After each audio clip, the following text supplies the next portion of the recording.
Manthani Madhukar repost mortem కొనసాగుతోంది. జిల్లా judge Osmania Kakatiya వర్సిటీలకు చెందిన ఫోరెన్సిక్ నిపుణుల పర్యవేక్షణలో రీపోస్ట్ మార్టం నిర్వహిస్తున్నారు. మధుకర్ను పొలంలో పూడ్చిపెట్టారు. ఆ డెడ్ బాడీని బయటకు తీస్తున్నారు. మట్టి గట్టిగా ఉండడంతో వెలికితీతకు సమయం పడుతుందని చెబుతున్నారు. శవాన్ని బయటకు తీయడానికి మరో అరగంట నుంచి గంట వరకు పట్టే అవకాశం ఉందంటున్నారు స్థానికులు.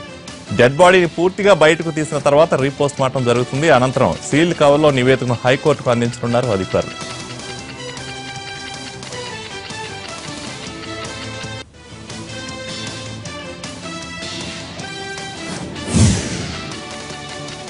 మరోవైపు సెన్సిటివ్ విషయం కావడంతో పెద్ద ఎత్తున బందోబస్తు ఏర్పాటు చేశారు. సుమారు 200 మందికి పైగా పోలీసులు మోహరించారు. మధుకర్ తల్లిదండ్రులతో పాటు దళిత సంఘాలు అక్కడికి చేరుకున్నాయి. చుట్టుపక్కల గ్రామాల నుంచి కూడా అక్కడికి వస్తున్నారు గ్రామస్తులు. దీంతో పెద్ద ఎత్తున భద్రత ఏర్పాటు చేశారు పోలీసులు. ఎలాంటి అవాంఛనీయ ఘటనలు జరగకుండా జాగ్రత్తలు చేపడుతున్నారు.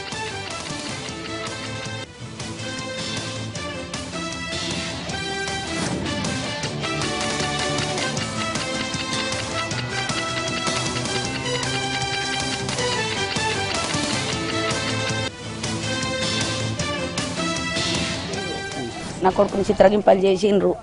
అయ్యా నాకు నాకేమైనా మంచి న్యాయం జరగలేదు. నాకు మంచి న్యాయం జరగకనే నేను హైకోర్టుకు పోయినా. ఇక వాళ్ళ నా కొడుకుని చంపిన వాళ్ళకు కొడుకుని జీవికి తుర్తుంటది. ఆయనకి నన్ను గిల్లు చంపితే నన్ను ఇట్లా చేసిర్రని ఆయనకి తుర్తుంటది. వాళ్ళకు మాత్రం అయ్యాలా, వాళ్ళకు ఉరిశిక్ష అన్న వేయాలి, వాళ్ళకి జన్మకైదు అన్న వేయాలి. ఎట్టి పరిస్థితుల్లో వాళ్ళకు ఉరిశిక్ష కావాలని నేను కోరుకుంటున్నా.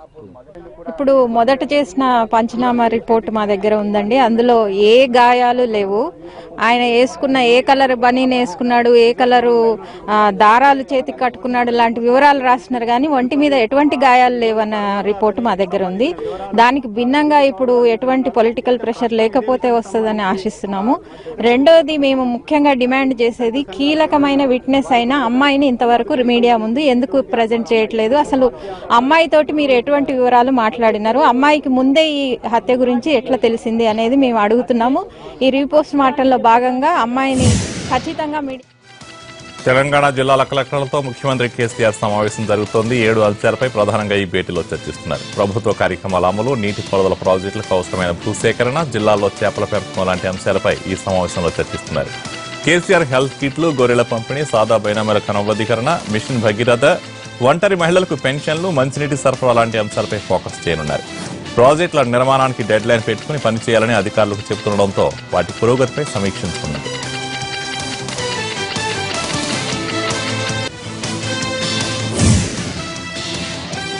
ఏపీ ముఖ్యమంత్రి చంద్రబాబు ఢిల్లీ వెళ్తున్నారు. ప్రధాని నేతృత్వంలో జరిగే ఎన్డీఏ భాగస్వామ్య పక్షాల సమావేశంలో పాల్గొంటారు. కేంద్రంలో ప్రభుత్వం ఏర్పాటు చేశాక ఎన్డీఏ భాగస్వామ్య పార్టీల అధ్యక్షులతో మోడీ సమావేశం కావడం ఇదే తొలిసారి. చేపట్టిన కార్యక్రమాలు, అమలవుతున్న పథకాలు, కేంద్ర ప్రభుత్వ నిర్ణయాలపై సమావేశంలో చర్చ ఉంటుంది. దేశంలో నెలకొన్న తాజా రాజకీయ పరిణామాలతో పాటు రాష్ట్రపతి, ఉపరాష్ట్రపతి ఎన్నికల అంశంపై ప్రధానంగా చర్చిస్తారు. భాగస్వామ్య పక్షాల మధ్య సమన్వయం మరింత సమర్థంగా ఉండేలా చర్చలుంటాయి. పార్టీ ఫిరాయింపుల ఇష్యూపై జగన్ ఢిల్లీ పర్యటన, ఎయిర్ ఇండియా ఎంపీ గైక్వాడ్ వివాదం, లోక్సభలో శివసేన ఎంపీల వీరంగంపైన చర్చించే అవకాశం ఉంది.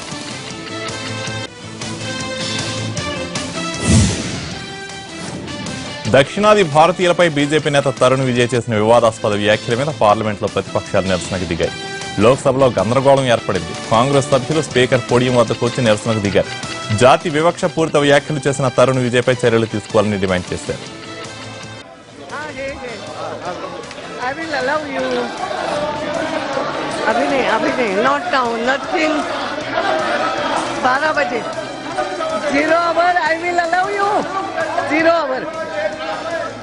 खड़गे जी इन शून्य काल में बैठिए मैं सदन को सबको समझाना चाहूंगी, हिंदुस्तान इतना बड़ा देश, कोई भी कहीं भी कुछ भी बोले और आप उसके लिए सदन मैं आपको अलाउ कर रही हूँ।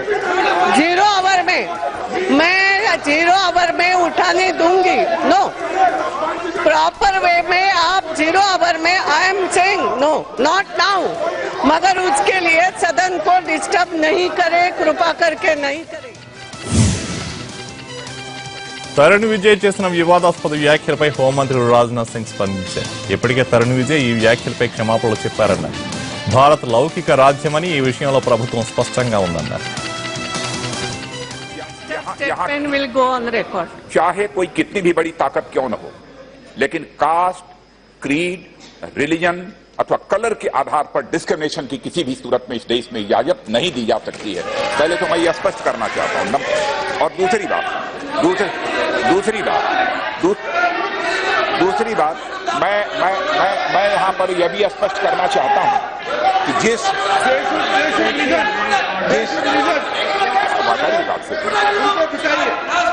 एक्स मेंबर ऑफ पार्लियामेंट की आपने जिस एक्स मेंबर ऑफ पार्लियामेंट की चर्चा की है हमारे मल्लिकार्जुन जी खड़गे, तो मैं उनके स्टेटमेंट की भी का भी यहां पर उल्लेख करना चाहूंगा। और उन्होंने कहा है कि जो कुछ भी हमने कहा है वह इनडिफेंसिबल है। उन्होंने कहा है this is indefensible and for this I sincerely apologize। और इसके लिए और उस एक्स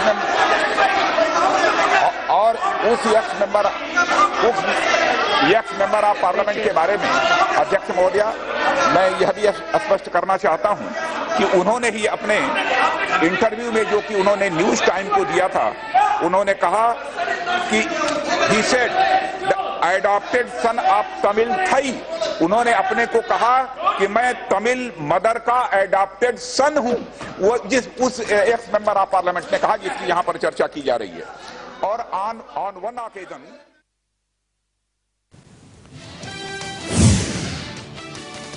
మరోవైపు రాజ్యసభలోనూ ఇదే విషయంపై ప్రతిపక్షాలు ఆందోళన దిగాయి. ప్రధాని మోడీ సమాధానం చెప్పాలంటూ విపక్షాలు చైర్మన్ పోడియంలో చుట్టుముట్టాయి. ఎంపీల నినాదాలతో సభలో గందరగోళం నెలకొంది. డిప్యూటీ చైర్మన్ కురియన్ వారించిన ప్రతిపక్ష సభ్యులు తమ నిరసన కంటిన్యూ చేశాయి. దీంతో సభ 2 సార్లు వాయిదా పడింది. On the table of the house mentioned against my name at serial number 1 in today's list of you have a complaint. This cannot be accepted. From the central government. No, I get the LOP, then why you are agitated? Central government. It is not under the. No, 267 in any case is not permitted. These are the central government agencies. Against whom we are complaining. You say all of them are agitated. No. Sabanji, why are you agitated? It is not against your chief minister.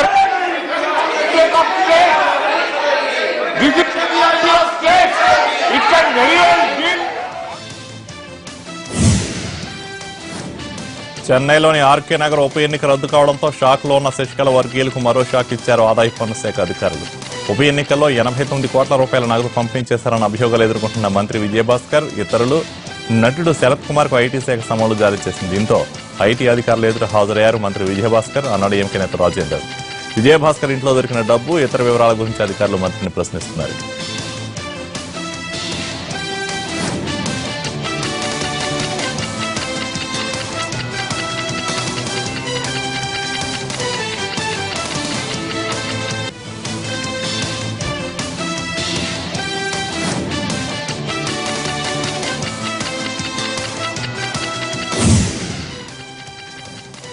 RK Nagar ఉప ఎన్నికను రద్దు చేస్తూ EC తీసుకున్న నిర్ణయాన్ని స్వాగతించారు కేంద్ర మంత్రి వెంకయ్యనాయుడు. దీంట్లో పెడర్థాలు తీయడం సరికాదన్నారు. రాజకీయాల్లో ధన ప్రవాహాన్ని నిరోధించారన్నారు వెంకయ్య. అన్ని రకాల నివేదికలు తెప్పించుకున్న తర్వాత ఎన్నికల కమిషను ఎట్టకేలకు తప్పనిసరి పరిస్థితుల్లో ఈ నిర్ణయం తీసుకోవాల్సి వచ్చింది. ఎన్నికల వ్యవస్థను ప్రక్షాళనం చేయాలి, దేశంలో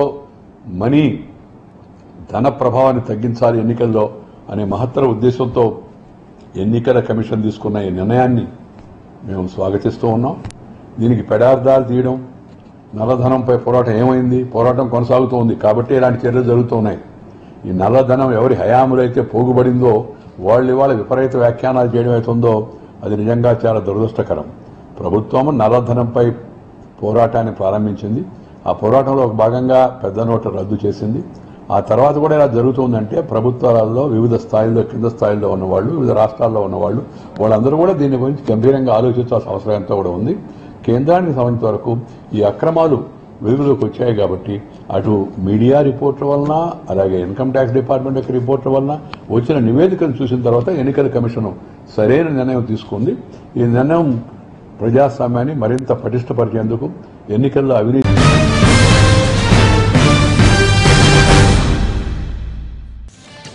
Back to news. ఇటీవల రామనవమి శోభాయాత్రలో ఎమ్మెల్యే రాజాసింగ్ చేసిన వివాదాస్పద వ్యాఖ్యలపై డబీర్పుర పిఎస్లో కేసు నమోదు చేశారు. ఎంబీటీ పార్టీ నేత అబ్దుల్లా ఫిర్యాదు మేరకు కేసు నమోదు చేశారు పోలీసులు. రామ మందిర్ ఇష్యూ ప్రస్తుతం సుప్రీంకోర్టులో ఉన్నందున దీనిపై రెచ్చగొట్టే వ్యాఖ్యలు చేశారంటూ పోలీసులకు ఇచ్చిన ఫిర్యాదులో తెలిపారు అబ్దుల్లా. ఎమ్మెల్యేపై చర్యలు తీసుకోవాలంటూ పోలీసులను కోరారు.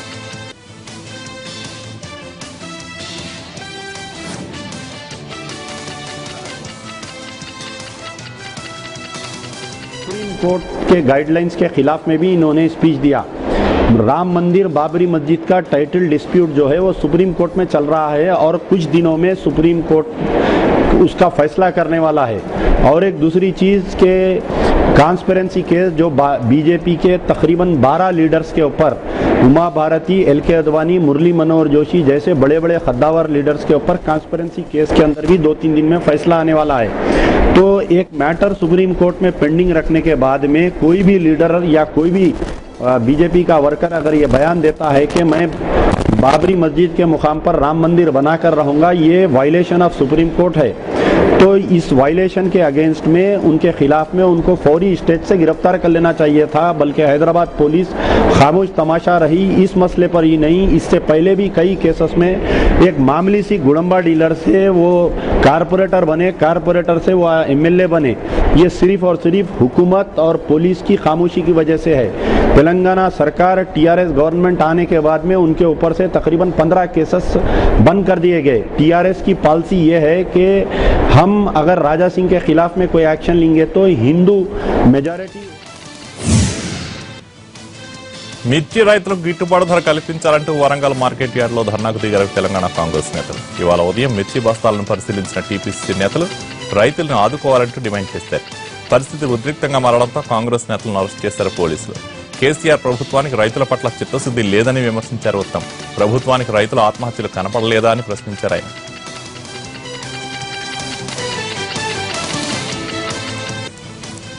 రాష్ట్రం ఏర్పడిన తర్వాత వరుసగా వ్యవసాయ ఉత్పత్తులు తగ్గుతూ వచ్చాయి. మీకు కొన్ని అంకెలు కూడా ఇవ్వాలి. తెలంగాణ ఏర్పడ్డప్పుడు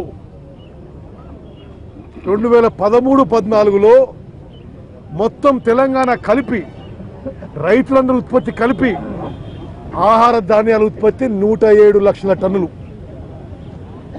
ఈ టీఆర్ఎస్ ప్రభుత్వం మొదటి సంవత్సరం పరిపాలనలో ఆ ఆహార ధాన్యాల ఉత్పత్తి తెలంగాణలో 107 లక్షల టన్నుల నుంచి 75 లక్షల టన్నులకు పడ్డది.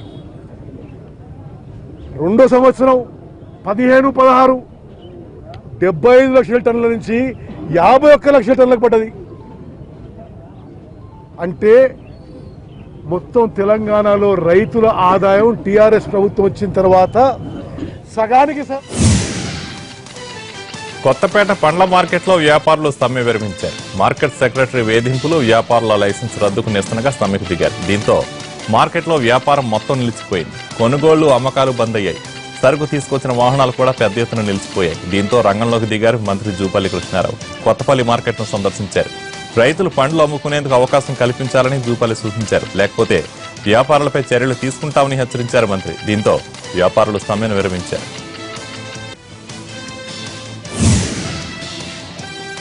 గ్రేటర్ హైదరాబాద్ ఔటర్ రింగ్ రోడ్డుపై ప్రమాదం జరిగింది. అప్పా జంక్షన్ వద్ద డీసీఎం వాహనం తిరగబడింది.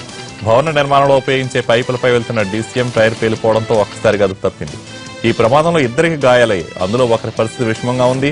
వ్యాన్ తిరగబడటంతో అప్పా జంక్షన్ సమీపంలో ట్రాఫిక్ అంతరాయం కలిగింది. ఈ యాక్సిడెంట్ లో డ్రైవర్ కు తీవ్ర గాయాలయ్యాయి. క్లీనర్ స్వల్ప గాయాలతో బయటపడ్డాడు.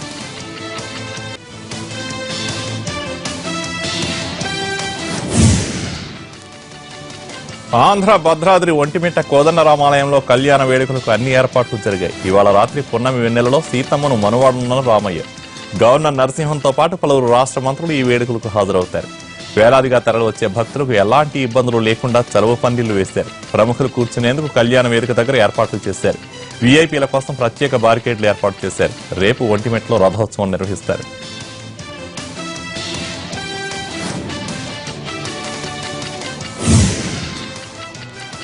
అనంతపురం జిల్లా హిందూపురంలో మూఢ నమ్మకంతో ఒళ్లు గగురు పుడిచేలా ప్రవర్తించారు భక్తులు. కన్నుల పండుగగా జరిగిన సుబ్రహ్మణ్యేశ్వర స్వామి రథోత్సవంలో తమిళులు తమదైన శైలిలో మొక్కులు తీర్చుకున్నారు.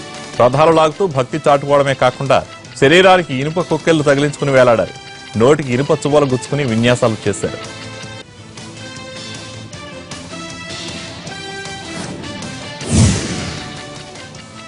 హిందూపురం పట్టణంలోని పళనినగర్, ఇందిరానగర్లో తమిళులు స్థిరపడ్డారు. సుమారు 200 కుటుంబాలు నివాసం ఉంటున్నాయి. హిందూపురంలో తమిళులు ఏటా ఏప్రిల్లో ఆరాధ్య దైవం సుబ్రహ్మణ్య స్వామిని కొలుస్తూ రథోత్సవం నిర్వహిస్తారు. కుటుంబంలో ఎవరైనా అనారోగ్యానికి గురైతే స్వామివారికి మొక్కుకుంటారు.